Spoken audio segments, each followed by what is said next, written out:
Come to the economic benefits of good selling.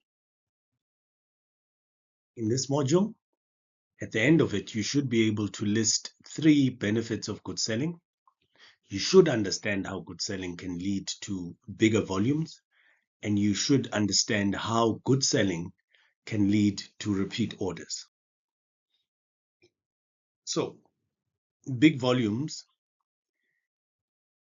allow for your mill to grow, allow for more shifts to undertake, and in principle for your mill to grow. Higher prices that are ensured by quality allow for higher profitability. So, and we will get into these. And repeat orders allow you to have a sustainable business because your customers are happy with you and therefore they come back to you and they repeat and increase their order size. So if we look at then the comparison of cost reduction versus increase in prices, you have windmill and loose mill. The first scenario is where both of them, they had the same cost structure. They were charging the same price and the net profit was sitting at 21,400 euros. But now we're comparing what they do from there. So they decide, Windmill says, I will focus on all initiatives to ensure that I can raise my price. And Loose Mill says, I'm going to put all my effort to decreasing my costs.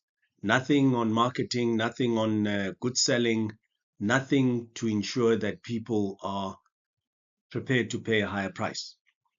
So here's the comparison then. They still buy the paddy at the same price. Oh, sorry. They buy the paddy, but it's at different prices. So that could in itself be introducing different quality from loose mill to windmill.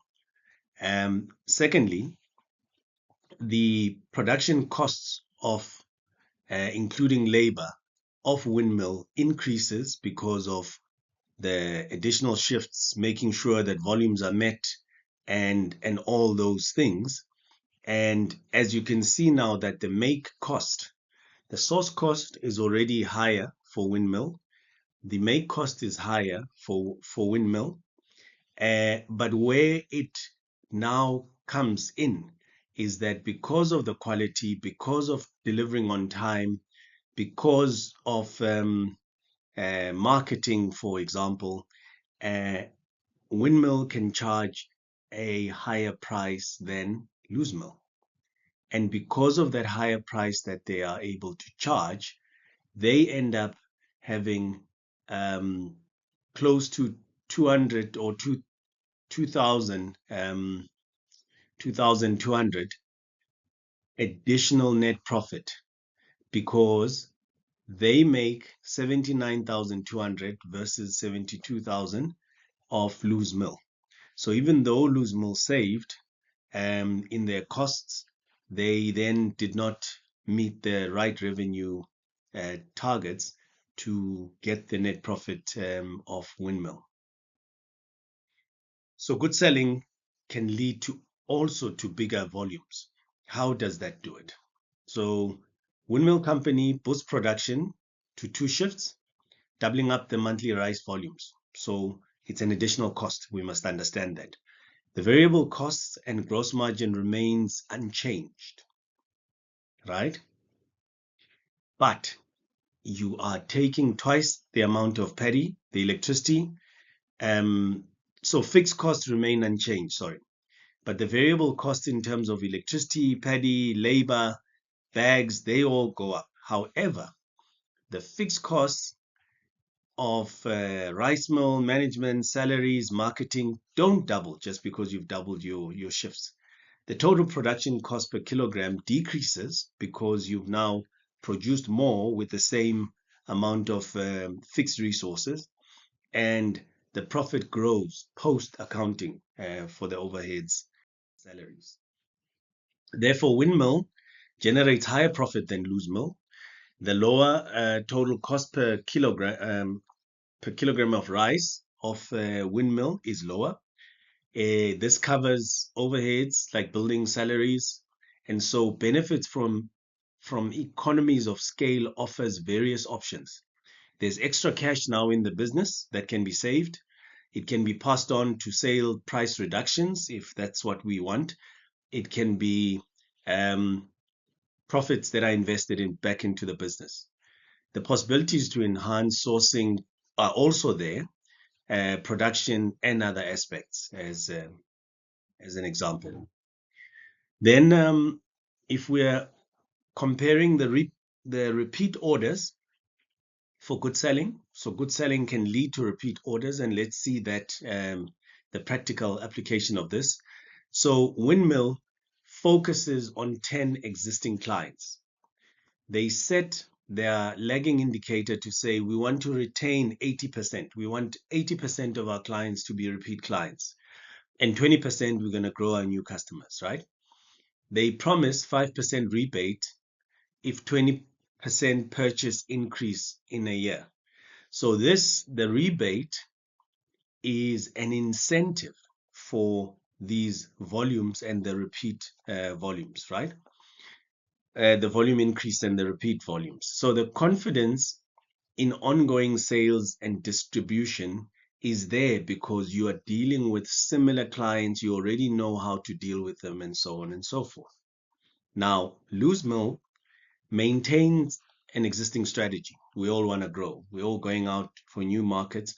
They allocate 2% of their revenue for trade marketing and sales discounts.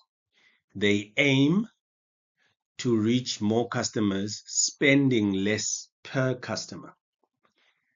So the profitability comparison here is that despite bigger price decreases, Windmill Company does earn more, and we will show it just now. The increased sales contribute to higher overall earnings, and the possible reduction in marketing spend due to confidence in sales. So, additional advantage of the Windmill is that even with similar advertising, sales staff, supply chain managers as Loose Mill, Windmill performs better, benefits from economies of scale due to increased production volumes. So the comparison is that the total volumes for Windmill, 120 tons because of the double shifts. On the other hand, you've got Loose Mill keeping the same shifts, 100. The sales price, same. So no one, and the gross revenue, you can see the differential in the gross revenue. What do we do with that gross revenue? So there's discounts. We're not offering any discounts at Windmill. 2% of revenue is offered as a discount in terms of increasing the new customer and the reach. And there are sales incentives of 5%. Even with these being taken into consideration, what you have is a net proceeds of sales of 136,800 for Win and 117,600 for Lose. And this again shows the difference and the benefits of business. So good selling not only increases revenue through higher volumes, but also builds customer trust that leads to repeat orders, creating long-term economic value for your mill. Thank you, and let's meet again for the last module.